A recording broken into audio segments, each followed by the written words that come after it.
What is up, my ninjas? I'm Strident, and today we are here taking a look at the Ultra-act Ultraman Renewal version. Now, I've been looking to get this guy for a long time. Like I told you guys, I want to say the beginning of the year. This year I'm going to spend a good portion of it picking up Ultra-act releases. There's a lot of characters I missed out on that I'm actually going to hunt down, and Ultraman was one of them.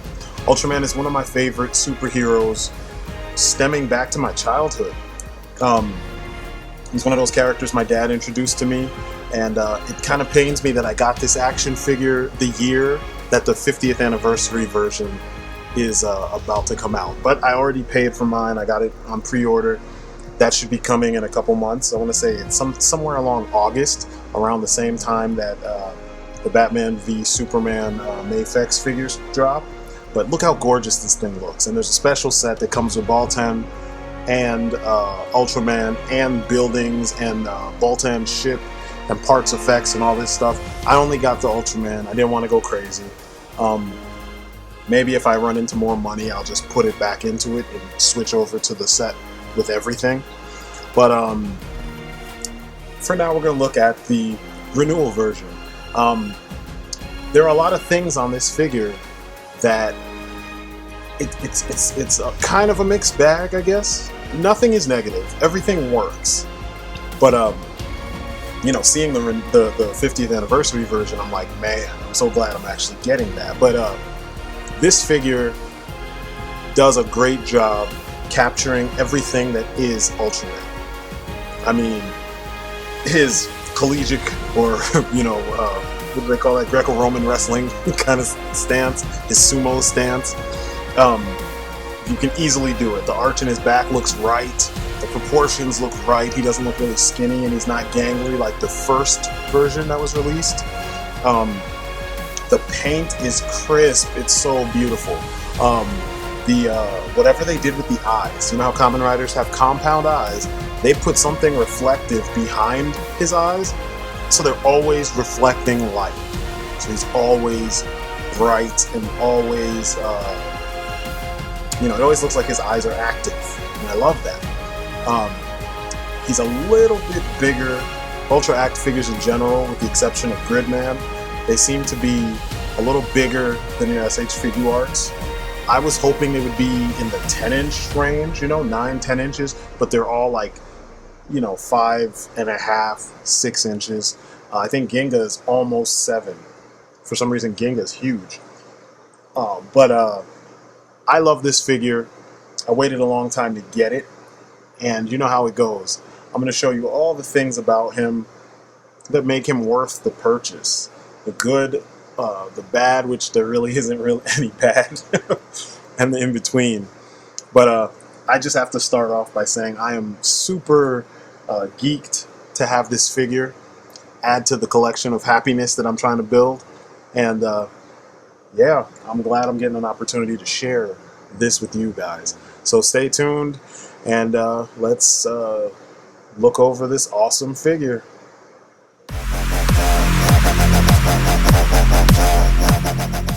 Alright, Ultra-act is Bandai's offshoot from SH Figuarts that deals with the Ultra family, the Ultra series, and they seem to lean towards dynamism because the designs, I'm sorry, are very simple. You know, simple patterns on the costumes as far as detail goes, and it's not a lot of surface detail the way that Kamen Riders have. So playing with this guy is all about putting him in these poses that look like he is alive. And it's the best part. I mean, you know, when you pose a figure like this, you move away and then you come back and you see him looking like he just got up and is about to run and do something to whatever you have him facing. It's just a good feeling. And you know, Ultraman is one of those figures that, well, he's a character, I should say first, that when you go back and you watch some of the old stuff, he was kind of goofy. But as a child, he was a character that, like, it just inspired a shitload of wonder for me, you know? I was like, you know, the idea of a person bonding with the alien and the alien growing and all that stuff, and then him wrestling giant monsters, you know? It just was awesome to me. So playing with this figure kind of brings me back to that, you know, and the sculpt does everything to recreate every little piece that I remember from seeing Ultraman all those years ago. About a year or two ago, my wife got me volume 1 of the original Ultraman series, and then I found volume 2 a couple months later or a year later at Target. And my son and I, we've been watching it, so I've been able to introduce to him, my 3-year-old, the original Ultraman, and then move forward and watch all of them. Not all of them, but cherry pick, you know, the cool ones up to Zero, and you know, hopefully Orb will be decent. But anyway, on this one, dynamism, whatever you do, putting him in action, it just looks amazing. It's all about the action. I'm really glad that the articulation scheme for this figure allows for some really good action. The figure looks good from most angles because, you know, the joints are well hidden. You have some of the same issues that older figure arts had with gapping, but I mean, like I said, crisp paint, awesome articulation. Just whatever I do with him, he looks good. I mean, the paint is a crisp red, you know, cut, and then a beautiful, I want to say, it's not gunmetal because it's not dark, but it's a very bright, shiny silver. Not too shiny, but just shiny enough. And it matches the show. I mean, I've looked at this thing up and down, you know, backwards and forwards, from every angle, and it matches the show. I have no issues with how this figure looks. If there was any issue I would have, and it's not really an issue, so I'm not going to have an issue in nitpick section, but as far as the sculpt looks, he seems gangly in some areas. You know, like even though this is a buffer, more muscular figure than the original one, sometimes it just feels, you know, especially in the lower torso, he feels kind of long. Whereas the actor that played Ultraman, and many of the actors to play Ultraman in the years to come, or the years after the original, they've been like wrestlers, you know what I mean? Really buff, really kind of solid, not very tall looking. So, and this is a minor nitpick, and I see this seems to be something that Figure Arts does and Ultra-act does across the board. They streamline the designs so that the figure looks more, I guess it works better as a figure, and it's kind of a generalized version of what you saw on the screen, as opposed to being, you know, 100% the body type and the musculature that you saw on screen of that particular actor. You know what I mean? Since so many people have played the character over the years, what the Figure Arts release is going to do is actually encompass what we saw in the first season of the show. You know what I mean? So I'm looking forward to that a lot, and that's my only minor quibble with this. But the paint is awesome, the sculpt is amazing. I mean, very simplistic sculpt that if you screw up on anything, those boots got to have the little points, it's got to have the strange looking face, and if you screw up those things, then you don't have Ultraman, you have Emmett. The imitation Ultraman, which they also have a figure art of him. But everything's there, the little spine going down his back and everything, it's all there. I mean, he just looks like he stepped off the screen for the most part, you know? And I think most people buying this figure are not going to notice those kind of small details. A lot of people don't have the history with Ultraman. You know, a lot of Westerners don't have the history with Ultraman that a lot of us do. And a lot of the Latino countries, Ultraman is huge. My dad grew up watching Ultraman back in the day, and he made sure he let me see this stuff. You know, Godzilla, Kaiju, Toku in general, but Kaiju, the big guys, they're huge. I think because there's ties to like Lucha Libre or anything in there, because of, you know, the masks and the suits and all that, the way that they work, it kind of still kind of falls into that realm. I don't know for sure. I've never researched it, but I know it's huge. My cousins in Brazil still love it. I have lots of friends still overseas that still love them. It's just so big. I remember in the late 90s and early 2000s, I was big in the tokusatsu web ring. The people in the Philippines seem to love it. I mean, it's just huge.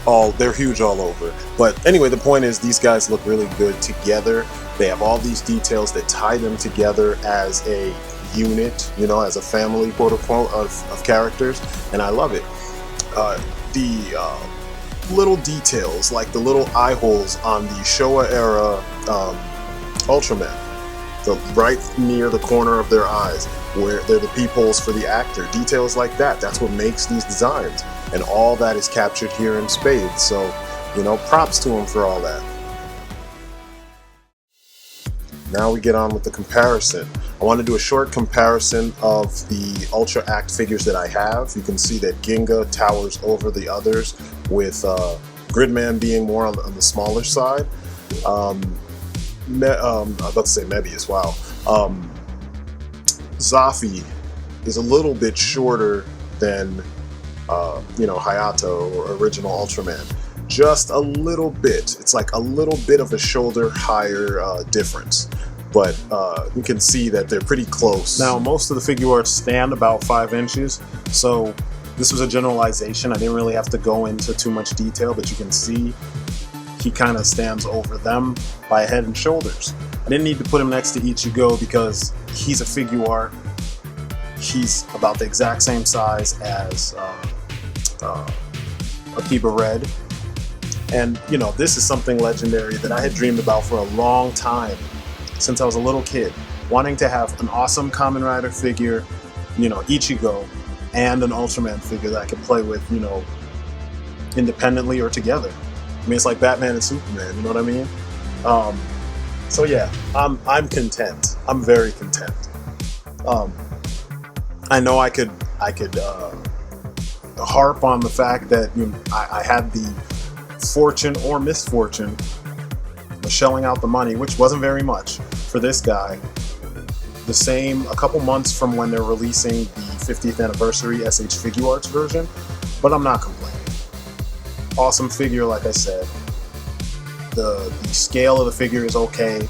You can find ways to make it work, and his proportions are really nice. He looks pretty much like what we saw on the screen. So now we have to move on to the accessories. So the accessories are pretty nice. He's got a lot of effect parts, some for him specifically, others for you could actually use with other figures, you know, for when he's running. You have extra hands, you have the stand piece, and then you have the figure himself.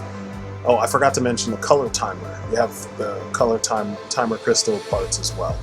But figure obviously is beautifully done, so there's not too much to ask for when it comes to the figure itself.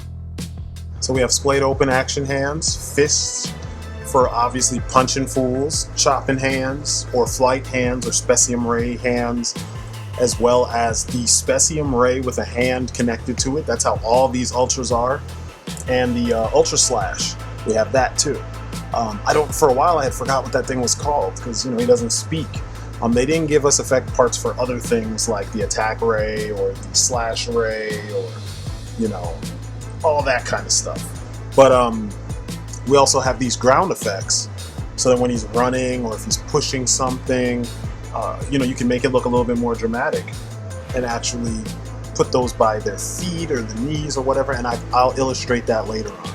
Then we have a stand, a Tomashi stand piece. It's kind of a adapter, and then a red color timer replacement for when he is in danger, you know, when he's getting beat up or running out of time.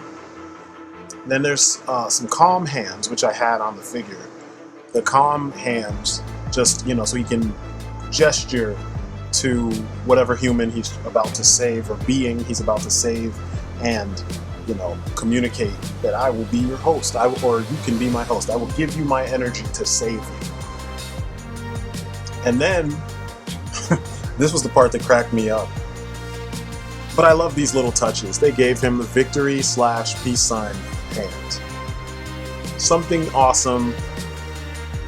It just fits. Ultraman is not one of those characters you have to take extremely seriously. The show doesn't take itself super seriously. And, you know, have fun with your figures. So I figured, hey, I would do team-ups.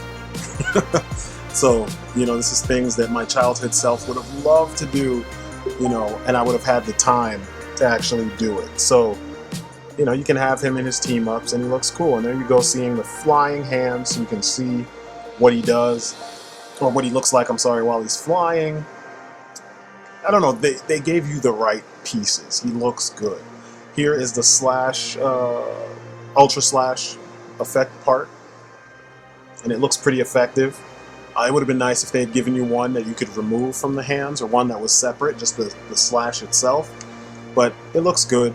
You can always kind of give him the look, and then if you have to make the effects yourself, just make the effects, you know what I mean? That's what I would do down the road. Next up, we have the ground effect parts. Looks like there's a hair on it. Here are the ground effect parts for when he's running or pushing something. I showed you running earlier. It just makes things look more dramatic. He's a big dude. When he runs, a lot of stuff happens. I can't wait to get buildings. And I might just make buildings out of Legos because it would be easier and it would make sense. It'd be a lot cheaper because we have tons of Legos. But in a building setup, it would look really cool to see him doing his thing, But the ground effects help make things look a little bit more dramatic, help add to the intensity of his running or his stomping or his walking or whatever's going on. And they're really simple to use. You don't even have to plug them in anywhere. You just put them down on the ground. I really like these things. I actually had too much fun playing with them. These things sold me on the Tamashii effect parts that you can buy, like the explosion parts and the ground breaking parts or whatever, and the lightning and all that stuff. I think I'm going to invest in a couple of those parts. I like this stuff, and I knew I liked it before, but I would just Photoshop those parts into the image. But I think it'd be a lot nicer to actually have a physical, something to help you do these effects in camera, so I don't have to actually sit down and bring it into another program and do all that stuff. But this is perfect for people who take pictures of their figures. If you do action figure photography, there you go. Perfect. And I mean, you don't need it's not tethered to a specific build, you know what I mean? A lot of figures in the past, even Marvel Legends, they had parts that you have to have a figure that's relatively the same size or relatively the same scale or something, or has these specific places to fit, and that kind of effect part is not hindered by that sort of thing. But here you see things are getting difficult for Ultraman. So the chest, it's pretty cool. The timer, color timer, simple little circular piece. It's actually engineered in a way that it fills up the hole in which the screw that holds the torso together. That's where that goes. You just put your thumbnail in there, pull it out, switch it. Now you can see he is in distress. Ultraman is struggling. Can he do it? And of course, he can do it. He's Ultraman. But, I like to let him struggle a little bit. It's not fun to just watch them beat the hell out of everybody with no challenge at all. But it's a pretty cool, simple effect. A lot of times with figures, we get so caught up in how complicated the effect parts can be or the accessories can be, and it's unnecessary. They don't need to be that complicated or that complex. All they need to do is have nice designs, be accurate to whatever media this figure, character, whatever showed up from, and implement it the right way. Engineer your figure so it works, and all that is here. I like the way everything works. It sits in there nice and tightly, nothing falls out. Same goes for his hands. All the hands that I switch out, they all have very well done recesses so that you can actually pop them in, and you can pop them off fairly easily. I learned some tips from Diego Doom. You should check out his channel. He does a lot of kaiju and a lot of like Ultra and Mazinger videos and such. He mentions where you should put your fingers when removing the hands, to take the stress off of the actual peg and put it on the hand. And I thought I was doing it right, and I didn't break anything thus far. But while I was watching how he does it, I would put my fingernail kind of underneath the hand, and it makes it a lot easier to just pop that off. But as you can see, everything works well. I had no issues while I was doing this review. Shooting everything was a dream. I didn't have anything out of line. Nothing fell apart, nothing broke, no issues whatsoever. So the build quality is awesome. All the accessory parts work really well with the figure, so you don't have anything to worry about there. Nothing was scary when you're switching parts out, which tends to be a theme with Japanese figures. Okay, so now let's deal with the articulation, starting from the head, of course. We have really good articulation in the head because we've got the double barbell system, one at the top, one at the bottom of the neck, so it gives you a lot of freedom. You've got your looking down, no problem, looking up, a great deal for flying poses. Your side to side is not a problem at all, little tilt. Just a lot of movement altogether in the neck. You've got this lateral movement that's perfect. You've got ball jointed shoulder. You have an anatomically correct bicep swivel, which is pretty dope. You can move out and forward perfectly, and a little bit, you get a little more bicep swivel when you have it out in front of you and you want to move it in. You got a double jointed elbow, move up that much. You can move to the sides and up that much with no problem. I don't do 360s. It's just a really well done joint. You've got the ball peg system for the wrist, so you can get your in and out and your up and down, no problem. You just have to situate the actual joint properly. Then you have your torso movement. The torso is on the same type of system as the neck, so you've got one at the top of the diaphragm and at the waist, and you can go all over the place with this movement. There's no problems with movement there. The twist is perfect. Most of the twist happens in the lower waist, but a lot of movement there. There's your leg out forward without pulling it down. Here it is, pulling it down, figure art style. There's your lateral without pulling it out. Now here it is when you pull it out. It's a little bit less, but it still works really well. You've got an anatomically correct swivel at the thigh, and then you've got your double jointed knees. You've got a swivel at the ankle. You've got a pivot as well as your classic toe joint. The pivot is beautiful.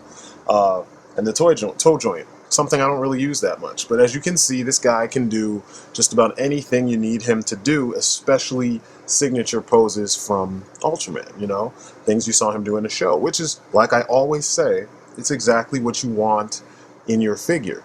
You do not want to be hindered from recreating what you saw on screen, so it's a win-win in all areas. So alas, we have come to the bottom line.